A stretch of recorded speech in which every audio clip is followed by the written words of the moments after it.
तो जियो black rock ने date fund के बाद अब इंडेक्स फंड से इशू कर दिए हैं। तो अब ये इंडेक्स फंड जो है ना उनका एनएफओ चालू हो गया है 5 अगस्त यानी कि आज से। तो हम पहले समझेंगे कि क्या हमें इंडेक्स फंड में इन्वेस्ट करना चाहिए, एक्चुअली इंडेक्स फंड होते क्या हैं, ये काम कैसे करते हैं, है ना। तो मैं इस वीडियो में आपको समझाऊंगा एक्टिव फंड और पैसिव फंड का डिफरेंस।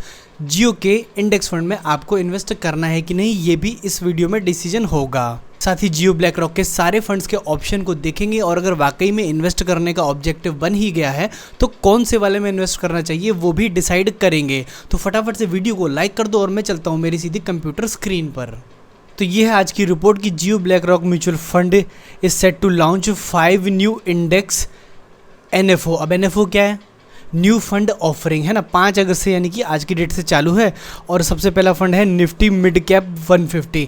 अब निफ्टी तो आप समझते हो यानी कि नेशनल स्टॉक एक्सचेंज का ये इंडेक्स है ना, जिसके बेस पर अपन ने बनाया है निफ्टी मिड कैप 150। अब मिड कैप कौन से स्टॉक होते हैं वो भी आप जानते हो। 150 यानी कि 150 जो बंच है वो रहेगा। अब ये इंडेक्स कौन डिसाइड करते हैं वो भी मैं आपको बताऊंगा आगे चल के, ठीक है। उसके बाद है निफ्टी 50 का, फिर उसके बाद है स्मॉल कैप 250, उसके बाद निफ्टी 50 अलग से भी है ना। और एक लास्ट फंड ऑफर है जो कि आपका डेट फंड है, जो कि गवर्नमेंट सिक्योरिटीज एंड बॉन्ड्स में लगाता है, जिसका नाम है 813 ईयर जी सेक्शन इंडेक्स फंड। अब फटाक से समझते हैं कि देखो ये इंडेक्स फंड होते क्या हैं। तो इंडेक्स फंड क्या है वो मैं पहले आपको एक्सप्लेन करता हूँ। तो बेसिकली इंडेक्स फंड ना पैसिव फंड्स हैं। अब 2 तरह के फंड होते हैं, एक होता है एक्टिव और दूसरा है पैसिव। अब पैसिव और एक्टिव में अंतर क्या है?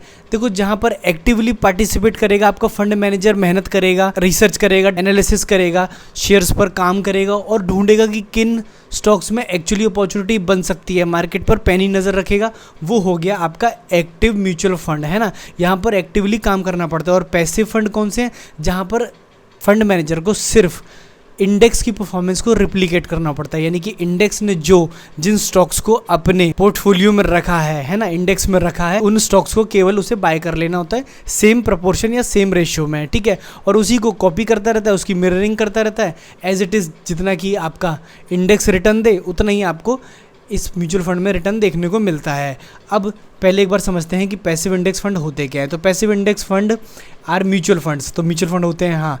इन्वेस्टमेंट स्ट्रेटेजी क्या होती है? Design to replicate the performance of specific market index. अब स्पेसिफिक मार्केट इंडेक्स क्या है? देखो, बहुत सारे इंडेक्स बना रखे हैं। किसने बना रखे हैं? ये बना रखे हैं एनएससी और बीएससी ने, ठीक है। तो अब फटाफट से अपन वापस आते हैं और जो जियो ने लॉन्च किए हैं उनको देख लेते हैं कि कौन कौन से फंड अपने को आए हैं और क्या हमें इन्हें लेना चाहिए कि नहीं। तो देखो, पहला फंड है Nifty mid cap 150 index fund, है ना। अब ये जो मिड कैप के 150 का जो इंडेक्स बनाया होगा किसने?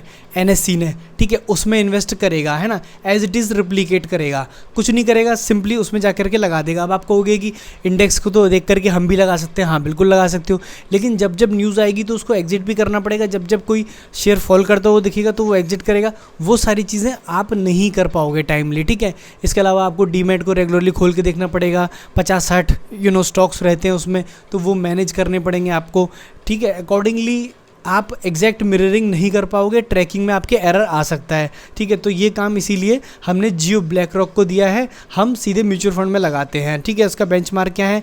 ये बेंचमार्क से ही बेसिकली चलता है। TRI का मतलब क्या होता है? टोटल रिटर्न इंडेक्स, है ना। अब यानी कि जितना भी इसका डिविडेंड का पैसा भी आ रहा है वो सारा भी री इन्वेस्ट हो जाएगा। अब इसका रिस्कोमीटर क्या है? हाई। अब दूसरा है निफ्टी नेक्स्ट 50 इंडेक्स। अब देखो, इसमें थोड़ा सा क्या है, आप देखोगे कि आपके पास एरिया नैरो हो जाता है। केवल 50 अगले ऐसे स्टॉक्स हैं जिनमें आप पैसा लगा सकते हो, है ना, जो कि 50 स्टॉक्स के बाद आते हैं। नेक्स्ट 50 का यही मतलब होता है कि पहले जो 50 जो लिए थे उसके बाद वाले, ठीक है। तो अब इनमें भी सिमिलरली बेंचमार्क आप देख पा रहे हो, रिस्कोमीटर देख पा रहे हो, तो क्या इसमें लगाना चाहिए? तो मैं ये कहूँगा कि नहीं, इसमें अपॉर्चुनिटी थोड़ी सी कम है। 50 स्टॉक्स हैं तो थोड़ा सा नैरो हो जाता है ना, परफॉर्मेंस करना मुश्किल पड़ जाता है। अब देखते हैं अगला स्मॉल कैप 250।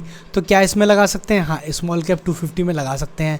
क्यों? क्योंकि इसका एक और एरिया बहुत ज़्यादा वाइड है, तो ये अच्छे से मिररिंग कर पाएगा, ठीक है। अब इसके बाद देखते हैं निफ्टी 50।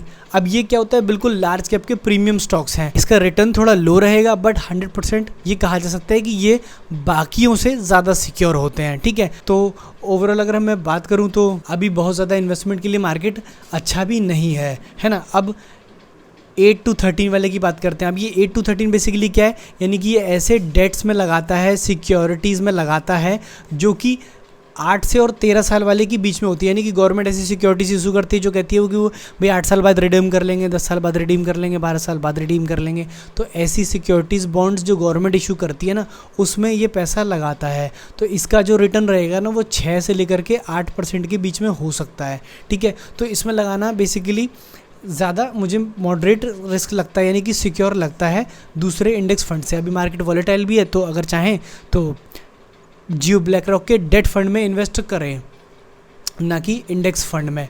अब फाइनल डिसीजन की बात करते हैं। तो इंडेक्स फंड पैसिव इन्वेस्टमेंट में क्या इसमें लगाना चाहिए कि नहीं? देखो, अगर तुम पहले से ही किसी पैसिव फंड में बने हुए हो तो उसी में बने रहो। एग्जिट करके जियो को ज्वाइन करने की कोई ज़रूरत नहीं, क्योंकि इसमें जियो का अपना खुद का बहुत ज़्यादा दिमाग लगेगा नहीं। सिर्फ इंडेक्स को ट्रैकिंग करनी है, ट्रैकिंग में थोड़ा बहुत एरर ऊपर नीचे हो सकता है। तो अगर मैं कहूँ कि मोतीलाल ओसवाल का इंडेक्स हो गया या कोटक का इंडेक्स हो गया, तो लगभग ये सारे ही ऑलमोस्ट मिररिंग कर रहे हैं, पैसिव में वर्क कर रहे हैं, तो ऑब्वियसली सबका परफॉर्मेंस एक समान रहता है, यानी कि इक्वल रहता है। कुछ को छोड़ दे, जैसे यूटीआई के उतने अच्छे परफॉर्मेंसेस नहीं है या एलआईसी के उतना अच्छा परफॉर्मेंस नहीं है। ठीक है, जो अच्छे से मैनेज कर रहे हैं उसमें इन्वेस्को आता है, आईसीआईसीआई आता है, मोतीलाल ओसवाल आता है, और अब हो सकता है शायद जियो ब्लैक रॉक भी आ जाए। ठीक है, तो पैसिव इंडेक्स फंड एक ऐसे फंड है जिसमें बेसिकली जियो रॉक की बहुत ज़्यादा क्वालिटी निखर कर नहीं आएगी, क्योंकि इसमें फंड को एक्टिवली मैनेज नहीं, पैसिवली मैनेज किया जा रहा है, सिर्फ मिररिंग की जा रही है इंडेक्स के साथ। तो अगर आपका ऑब्जेक्टिव हाई रिटर्न्स अर्न करने का है विद टेकिंग ऑफ रिस्क, तो डेफिनेटली आप थोड़ा और वेट करो। इसके बाद म्यूचुअल फंड जो आएंगे जियो ब्लैक रॉक के, वो small cap, multi cap, flexi cap इस तरह के रहेंगे, और इन पर बेसिकली एक्टिवली मैनेज किया जाता है। और यहीं पर बेसिकली आपको जियो ब्लैक रॉक की क्वालिटी देखने को मिलेगी कि वो अपने फंड को कितना एक्टिवली स्मार्टली मैनेज करते हैं। तो अगर कुछ समय और वेट कर सकते हैं तो डेफिनेटली ये सही मौका नहीं होगा इन्वेस्टमेंट का। हालांकि आपने देखा कि रिलायंस ने तो अभी डेट फंड दिया था और उसको लोगों ने इतना हाईली सब्सक्राइब कर लिया। तो choice is completely yours. But हाँ, एक चीज़ आप कर सकते हैं, इस वीडियो को लाइक कर सकते हैं और चैनल को चाहें तो सब्सक्राइब कर सकते हैं।